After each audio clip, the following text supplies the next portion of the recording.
Hello बच्चों, welcome to Aryan.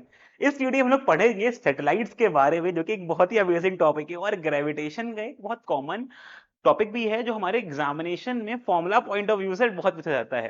जितनी भी हमारी सैटेलाइट्स हैं, जैसे कि for earth, moon is a natural satellite, या फिर satellites are those which revolves around a planet. जैसे अगर अर्थ की हम लोग बात करें, तो अर्थ के आउटर एटमॉस्फेयर में जो भी हमारी सैटेलाइट्स हैं, आपको पता है कि जीपीएस ट्रैकिंग के लिए देयर आर सैटेलाइट्स, नेटवर्किंग के लिए देयर आर सैटेलाइट्स, इंटरनेट के लिए देयर आर सैटेलाइट्स, जिसको हम लोग यूज करते हैं। तो अगर उस सैटेलाइट्स को हम लोग यूज कर रहे हैं, तो उनकी ऑर्बिटल स्पीड्स क्या है, उनकी हाइट क्या है, उनका टाइम पीरियड क्या है, और इनको निकाला कैसे जाए। तो इस वीडियो हम लोग इसी की बात कर रहे होंगे। चलिए without any delay let's start the topic. Satellites में हमारी होती हैं नेचुरल्स और आर्टिफिशियल्स के form. Natural satellite of the earth is moon, जो कि रोटेट कर रहा है, रिवॉल्व कर रहा है अर्थ के around, and it takes some time, that is approximately near to 27 point some hours in order to complete one complete revolution of the अर्थ। अगर हम लोग बात करें तो यही वो टाइम भी है जो मून अपनी ऑर्बिट में लेता है एक रोटेशन को कंप्लीट करने के लिए।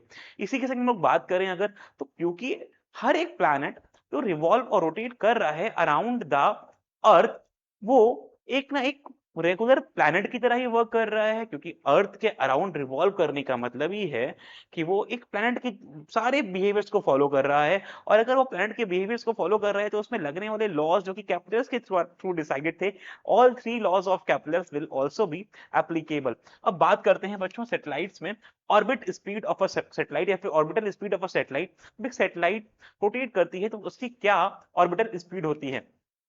ऑर्बिटल स्पीड को डिफाइन करने के लिए ये रिलेशन दिए गए हैं, लेकिन इन रिलेशन से आने से पहले समझते हैं कि ऑर्बिटल स्पीड होती क्या है। Now orbital speed is defined as the minimum speed required to put the satellite into the given orbit। मानो एक हम लोगों ने सैटेलाइट को एक पर्टिकुलर ऑर्बिट में रखा, उस सैटेलाइट को वहां पे जाने के बाद जो चलने के लिए मिनिमम स्पीड रिक्वायर है, otherwise it will fall down in the lower orbits, वो क्या है, वो गिवन हो करते हैं इन फॉर्मूलाज के संग। Orbital speed of a satellite at height h from the surface is given with the formula, it is v naught is equals to under root gme upon re plus h। You all know capital G here represents the universal gravitation constant, me is the mass of the earth because हम लोग अर्थ के satellite की बात कर रहे हैं, re is the radius of the earth, and h is the height to which it is situated। बच्चों अगर हम लोग इसी को स्मॉल जी के रिलेशंस में लिखना चाहें, तो we know there is a relation between small G and capital G, that is छोटा g, small g is equal to capital G m upon R square. तो अगर हमें यहाँ पे जी एम ई निकालना है, तो हम लोग यहाँ पे जी आर स्क्वायर से उसको सब्स्टिट्यूट कर सकते हैं फॉर जी एम की वैल्यू। तो अगर जी एम की जगह हम लोग जी आर स्क्वायर डाल दें यहाँ पर, as you all can see, G M E of earth लगा देते हैं, आर के लिए अर्थ आर ऑफ अर्थ लगा देते हैं, तो हमारा रिलेशन बन जाएगा जी एम ई की जगह इस वैल्यू को पुट करने के बाद हो जाएगा G R E square upon R E plus H. इसमें से हम चाहें तो आर ई को बाहर लेके आ सकते हैं, तो हमारा रिलेशन हमको ये दिख जाएगा G upon R E plus H. अगर हम लोग बात करें बच्चों orbital speed of the satellite of any, जैसे अर्थ की हम लोग बात कर रहे हैं तो अर्थ की ही बात करें, लेकिन अगर हम लोग उसको अर्थ के बहुत क्लोज ले आए, तो मतलब उसका जो हाइट है ये बहुत कम हो जाए हमारे रेडियस ऑफ अर्थ से, या फिर रेडियस ऑफ अर्थ के बराबर हो जाए, अगर ये height is very very very less to the radius of the earth, तो हम लोग उसको कंसीडर कर सकते हैं कि वो रेडियस ऑफ अर्थ पे ही रोटेट कर रहा है कहीं ना कहीं। तो अगर रेडियस ऑफ अर्थ पे ही वो सैटेलाइट का मोशन होगा, in that particular case we can find the direct values of the orbital speed and it will come nearly to, हमारा रिलेशन बन जाएगा बच्चों इन दैट केस। अब देखो अगर वो आर ई बराबर हो गया, तो ये एच की वैल्यू जीरो हो जाने वाली है, तो ये आर ई से ये आर ई कट जाएगा, that is under root G R E, ये हमारी आ जाएगी orbital velocity of the planet that is rotating or the orbiting very closer to the surface of the earth। अगर हम लोग इसकी वैल्यूज को निकालना चाहें, तो इनकी वैल्यूज कैलकुलेटिव जो आएंगी, इट इज 7.92 किलोमीटर पर आर के रिस्पेक्ट में आएंगी। इन वैल्यूज को आप पहले से माइंड में रखें, क्योंकि कभी कभार ये क्वेश्चन डायरेक्टली पूछा जाता है कि what is the orbital speed of a satellite placed at the surface of the earth, that is 7.92 kilometre पर आर। अगर आप ध्यान से देखो तो ये एक अच्छी खासी स्पीड है बच्चों, क्योंकि एक घंटे में वो ऑलमोस्ट 8 आवर्स कवर कर रहा है इन इट्स पाथ। चलो बात करते हैं अगर हम लोग time period of a satellite की, तो अगर एक सैटेलाइट कितना टाइम लेती है अपने रेवोल्यूशन के दौरान एक कंप्लीट रेवोल्यूशन में, it is given by this relation. क्या होता है पहले उसको अंडरस्टैंड कर लेते हैं फिर से। It is the time taken by a satellite to complete one revolution around the earth and it's given by this relation। अब एक रेवोल्यूशन को कंप्लीट करने की जो टाइम चाहिए होता है सैटेलाइट को, हम लोग उसको इस रिलेशन से देते हैं। अब ये रिलेशन देखने में थोड़ा डरावना है, लेकिन इसको पार्ट बाय पार्ट आप देखेंगे तो आपको ये समझ आता जाएगा।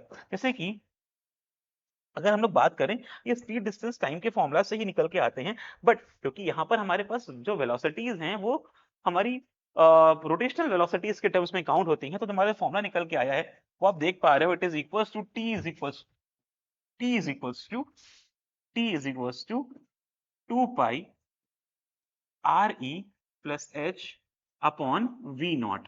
अगर हम लोग वी नॉट ऑर्बिटल स्पीड जो हमारी यहाँ थी, इनसे इस फॉर्मूलाज को लेके उधर पुट कर दें तो the relation will become this, that is 2 pi R E plus H, क्योंकि ये था ही और वहां पर उसका अंडर रूट का फॉर्म पहले से इन्वॉल्व था, दोनों ऐड हो जाएंगे तो पावर हो जाएंगी 3/2 upon root upon under root G M ई।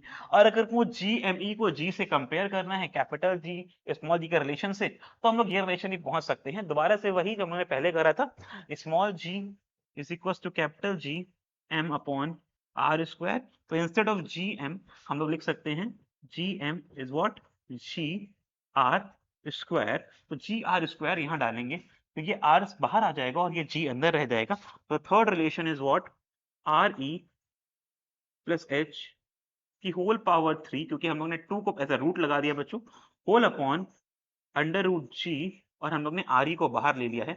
आप चाहो तो इन रूट को संग में लिख सकते हो, तो it will become the root as in common, the root as in common to both the values, right.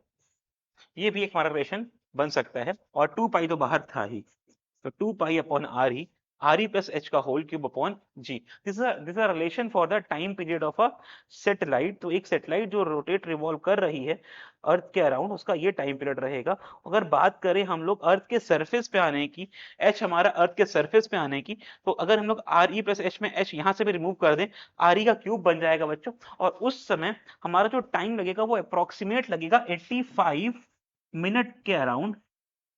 एक सैटेलाइट को अर्थ का पूरा एक चक्कर मारने के लिए जो टाइम लगेगा, it is nearly about 85 minute, not exactly but nearly about 85 minutes का टाइम। अब बात करते हैं हमारे हाइट ऑफ द सैटेलाइट की, what should be the proper height of a satellite. तो हम लोग उसको इस रिलेशन से दे सकते हैं, that is h is equals to T square R E square G upon 4 pi square whole power 1/3 minus R E. यहाँ पे t हमारा टाइम है, R E is the radius of the earth, g की value you know it's gravitation values, gravity 4 pi square whole power 1/3।